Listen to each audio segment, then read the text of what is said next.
Are scalpers ruining Yu-Gi-Oh? Welcome to the Solemn Yu-Gi-Oh channel where we discuss everything collecting and investing in Yu-Gi-Oh. So lately I've seen some tweets from Team APS and also a video from House of Champs about Walmart's recent notice how they are no longer selling certain TCG products because scalpers are buying everything up. Pokemon, everything empty. Yu-Gi-Oh, everything empty. Magic, still full.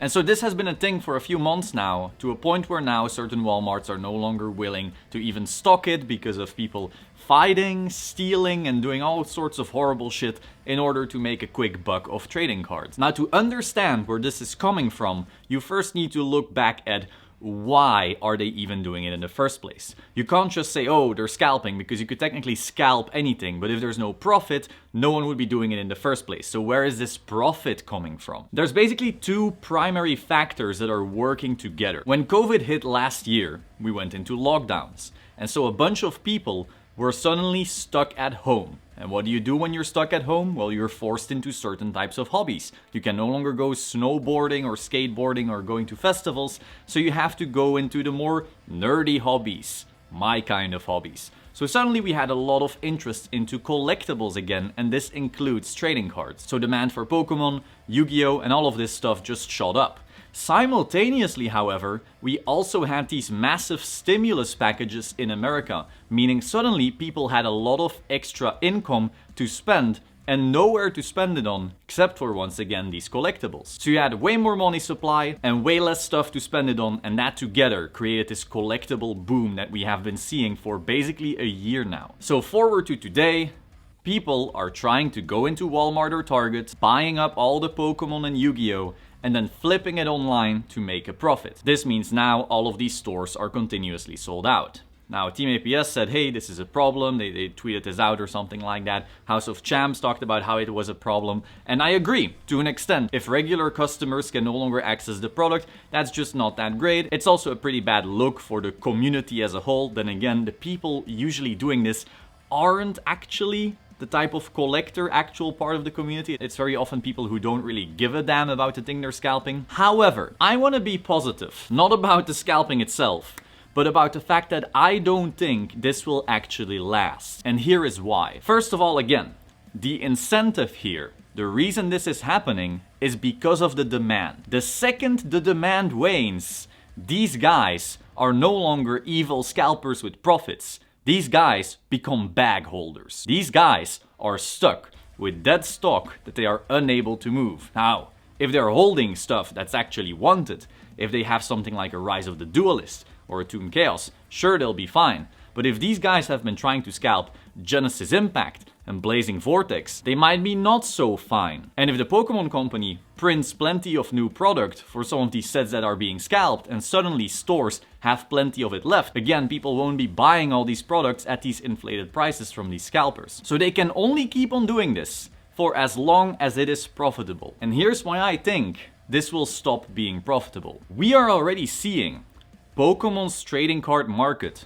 going in free fall. Across the board, with a few outliers, a lot of prices are going down.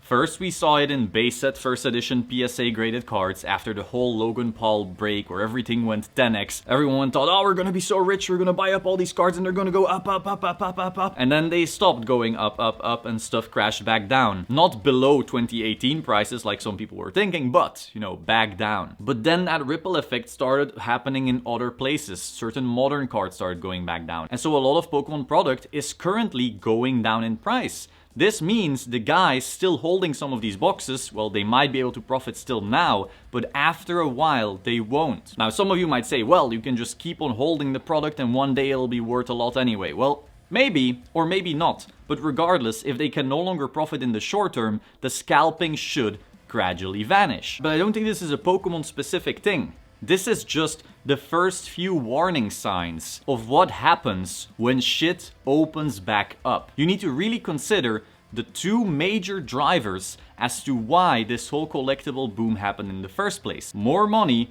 that you couldn't spend on anything else. First of all, when shit opens back up, that more money will exist, but more will probably not be added. Secondly, you will be able to spend it on other shit. Suddenly, restaurants will start opening. bars will start opening, festivals will start being held again. And now suddenly, little Jimmy, buying up all the Blazing Vortex and trying to flip it, will actually want to hang with his mates and smoke some weed. And all of the buyers of little Jimmy will also want to go out, hang with their mates, and smoke some weed as well. So this whole flipping culture with all of these collectibles should, in my opinion, gradually settle down. You no longer have the free money, and you no longer have the endless demand. People will want to take their money out of some of this stuff and put it into the fun stuff they can finally do again. And more importantly, that fun stuff that they are able to do again might actually become more expensive. There are a lot of factors that currently show that air travel will become far more expensive once shit opens up. Certain states are opening up and certain restaurants are being forced to charge more because first of all, they're unable to get all of their shit together, just their inventory to sell to people, because suddenly all of these distributors can't keep up with the demand of all the restaurants who suddenly need supplies again. And they can't even hire staff quickly enough to serve all the customers. I am seeing so much stuff going on Facebook of restaurant owners being overworked and their limited staff also being overworked because they can't keep up with that demand. So it's extremely possible that both from a worker's perspective and a supply chain perspective, restaurants, bars, and all of this stuff will have to become more expensive in the short term.